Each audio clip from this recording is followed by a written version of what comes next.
This is the NAD C399, and NAD claims it brings Masters Series power and digital smarts into your living room. Sounds like audiophile hype, right? But after weeks of listening, including vinyl, streaming, even room correction, there's something they don't tell you up front that absolutely changes the game. Stay tuned, because I'll tell you exactly when this amp becomes a no-brainer and when you might want to pause before pulling the trigger. NAD C399 product overview. So what exactly are we looking at here? This is the NAD C399, a streaming integrated amplifier from NAD's Classic series, introduced around September 2021, designed to bring Masters Series tech down to street-legal pricing. It's a compact amplifier with digital DAC, phono stage, HDMI eARC, Bluetooth, multiple analog and digital inputs, and truly ambitious streaming upgrade options. Base price is about $1,999, and with the optional MDC2 BluOS-D streaming and a room correction module, it's roughly $2,549. So it's aimed at audiophiles who want excellent sound today and upgradable versatility tomorrow. NAD C399 Performance. In real listening, I tried everything, from spinning vinyl records to streaming high-res files and using it with my TV. The first thing you'll notice: silence. Turn the volume way up and there's virtually no hiss or background noise, even with demanding speakers. It's that clean. In streaming and digital playback with the BluOS-D module, setup through the BluOS app was smooth. Playing Qobuz, local files, or using Spotify Connect with multi-room support, it felt polished and seamless. Using vinyl, the phono stage made my records sound clear and dynamic, with whisper-level noise floor and wonderfully detailed sound. Even subtle, quiet passages were crystal.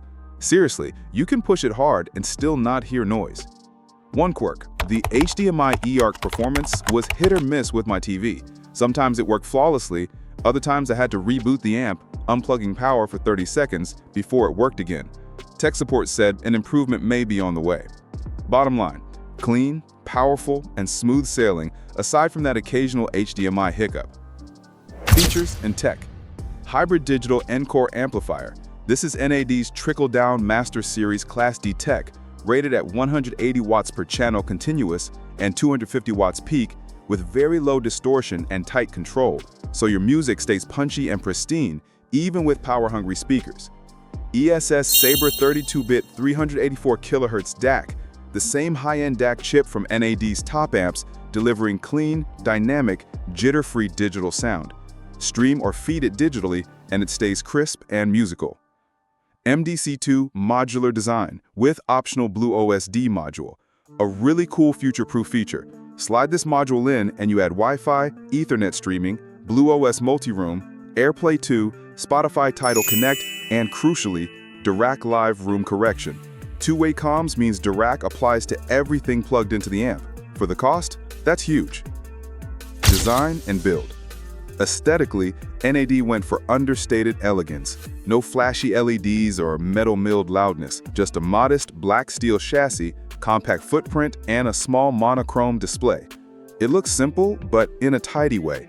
You get a solid-feeling volume dial, straightforward buttons, and the unit is sturdy, about 25 pounds packed with tech. I'll say, it doesn't scream eye candy, but it fits into a minimalist setup with confidence. One user review did mention wishing for dedicated tone control knobs instead of menu navigation. Pros: clean, powerful audio with minimal noise. Streaming and room correction upgradable via optional module. Excellent phono stage and DAC included. Great connectivity, digital, analog, sub, and filter integration. Real future-proofing thanks to NAD's modular design. Cons: occasional HDMI eARC flakiness needing a reboot. Looks are modest, not eye-catching. Controls, like tone adjustments, can be a bit menu-driven. Final verdict: if you're an audiophile who wants real high-end sound with streaming, vinyl, DAC, and room correction, all bundled into a single box, the C399 is a no-brainer, especially if you plan to add streaming or direct later. The modular design saves you from paying for things you don't need right now. That said, if you prioritize a flashy case or remote control, or solely use USB DACs, there are alternatives to consider. And if you heavily rely on your TV's eARC, Be aware, sometimes it's finicky, but likely fixable via firmware.